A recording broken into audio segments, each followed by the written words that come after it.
After part 1 and 2 in our roadmap to start a successful trucking business, you have learned the importance of pre-planning and know what to expect going forward. Now the question is, how do I get started? Luckily, with your business plan in hand, the process will go much smoother. Trust me. And in part 3, let's get in the loop with Luke and chat about startup compliance. Well, the government has rules and wants you to pay your dues, but the rules are long, specific, and unique to particular circumstances and situations. So let's split this into 3 compliance sections: business compliance, licensing compliance, and DOT regulation compliance. Luckily for business compliance, my friend Chris O'Mealy dove into this topic about what you need in order to start your new company. Let's quickly listen to what he has to say. Take it away, Chris. First things first, we'll get you set up with an EIN, or Employer Identification Number. An EIN lets the IRS properly identify taxpayers that are required to file business tax returns. You will need to get this done right away so you aren't going up against the IRS when it's tax season. Remember, you aren't Microsoft. You won't win that fight. Now you need to identify what type of business you are. There are several choices here, including C Corps, S Corps, LLCs, or partnerships. But we typically recommend that trucking startups operate their business as an LLC. To put it simply, an LLC, or limited liability corporation, combines pass-through taxation of a partnership with the limited liability of a corporation. With all that information, you stay above the board, fill out paperwork in a timely manner, and you'll be fine when it comes to tax season. Great. Let's move on to your licensing compliance to set up the trucking part of your business. First, obtain a US DOT number. To operate as an interstate for-hire carrier, you must be properly registered with the DOT and issued an operating authority by the FMCSA. Of course, be sure you even need a US DOT number. This is how everyone will track your company when collecting and monitoring your safety information acquired during audits, compliance reviews, crash investigations, and inspections. Companies that operate commercial vehicles transporting passengers or hauling cargo in interstate commerce must be registered with the FMCSA and have a US DOT number. Also, commercial intrastate hazardous material carriers who haul types and quantities requiring a safety permit must register for a US DOT number. Apart from federal regulations, some states require the intrastate commercial motor vehicle registrants to obtain a DOT number as well. Here is a quick map to those states requiring this. Second, obtain a motor carrier operating authority. The MC number is also called your operating authority, and in general, companies that do the following are required to have their interstate operating authority in addition to a DOT number. Here's Chris again with more details. If you are a for-hire carrier, passenger carrier, or move federally regulated commodities, you'll need to get a Motor Carrier Operating Authority, or MC number for short. So when you talk to our trucking specialist to get your DOT number, make sure you know what you're hauling around in that truck of yours, so we can have you leave with a DOT number in one hand and an MC number in the other. But one thing we want to warn you about are scammers. Because your DOT number is public information, as soon as your DOT number is active, you will start receiving calls or emails from scammers that may be using scare tactics to get you to purchase something. We'll inform you of everything you need to know before we send you out on your own.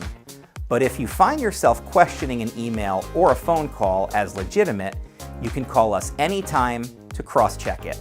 Now, the FMCSA registration and authority process requires additional elements to be filed outside of this application process. The FMCSA will keep your authority in a pending status until the completion of the required processes and protest periods. Your registration and authority can be granted and active in no less than 21 days, but can take much longer based on the timelines of the required filings and any red flags within the application process that might indicate a closer inspection by the FMCSA. Mistakes are costly, both in time and money, when getting everything set up to start up your company. If you have questions, fill out the form below, and our licensing experts will work with you from start to finish in setting up your company. So let's move on to the other filings that need to be acquired during this pending status. Third, file a BOC3. A BOC3 is a required United States filing that activates your motor carrier authority. This filing assigns legal agents in the event court papers ever need to be served to your company by an outside state. And let's hope this never happens. It is required before federal operating authorities can be granted in the US. 4. Know the heavy use tax states. Do you plan to drive heavy loads? Truckers with a vehicle that has a taxable gross weight of 55,000 pounds or more that are being operated on public highways are required to electronically file HVIT Form 2290. Once filed, you need to get a stamped copy of your Schedule 1. You must file all taxable highway motor vehicles that are required to be registered in your name under state, District of Columbia, Canadian, or Mexican law during the tax period of when the truck is first operated. To complete a 2290 HVIT form, you'll need your business name, address, employer identification number, details of an authorized signatory, and vehicle details such as VIN and weight. Number 5, secure a unified carrier registration or UCR. Carriers, brokers, freight forwarders, and leasing companies are required to register and pay a fee unless they also are operating as a motor carrier. But what is a UCR? Here's Chris again with the details. The Unified Carrier Registration, or UCR. The UCR requires individuals and companies that operate commercial motor vehicles in interstate or international to register their business with a participating state and pay annual fees based on the size of their fleet. Number 6, get an International Fuel Tax Agreement, or IFTA, sticker. IFTA fuel tax permit and reporting is required in your base state for carriers or operators of qualified motor vehicles, most commonly truckers, used in interstate operations.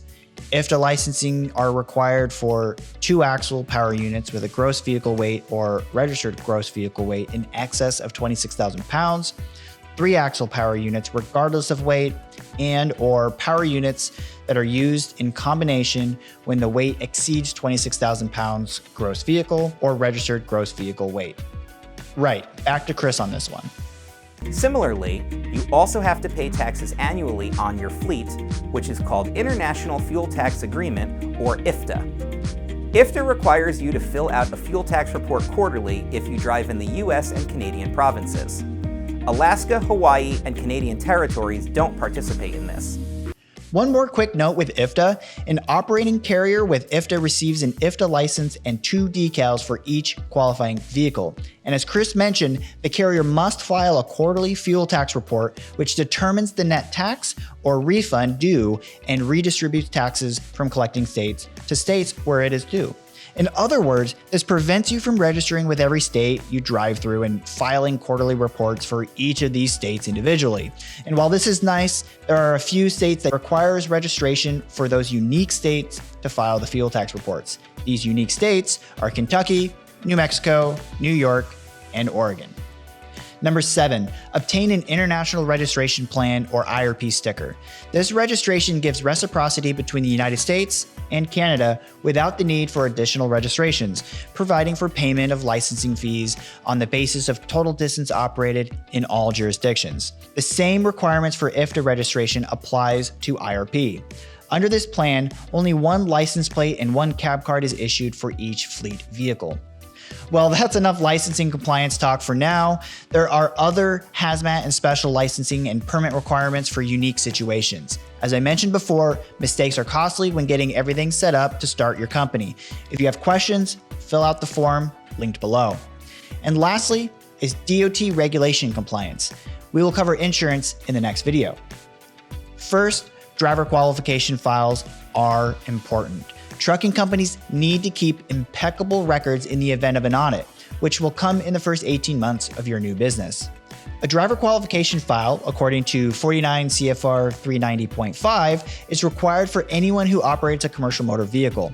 This includes vehicles that weigh over 10,000 pounds, are placarded for hazardous materials, or are designed or used to transport multiple passengers, at least 9 or more. You are required to keep track of driver files if you are an individual who meets the definition of both a motor carrier and a driver employed by that motor carrier. A mechanic, the owner of the company, a part-time temp driver, is only driving one time, works for a private company, etc. Driver qualification files are simply the driver's personnel file that includes information of past employment, drug testing history, motor vehicle records, credit history, and more. Failure to maintain these driver qualification file basics can lead to CSA violations, fines, an unsatisfactory safety rating, and out-of-service orders. Want more information to prevent mistakes? Click the card above. Number 2, join the mandatory Drug and Alcohol Consortium. Anyone holding a commercial driver's license needs to have a pre-employment drug test and be enrolled in a DOT Drug and Alcohol Consortium. Owner-operators are required to be in a consortium to manage their drug testing program. Smaller and medium fleets also greatly benefit from allowing a third party to manage the strict drug testing rules.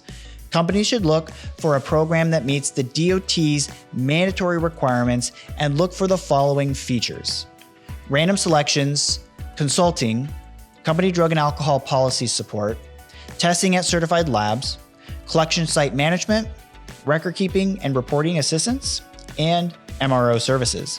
Don't know what that means or want consulting help? Fill out the consortium form linked below. Number 3, install a compliant electronic logging device. An ELD is an electronic logging device capable of recording the electronic record of duty status for CMV drivers. In other words, this tracks the hours of service and drive time of a driver, but it can do so much more.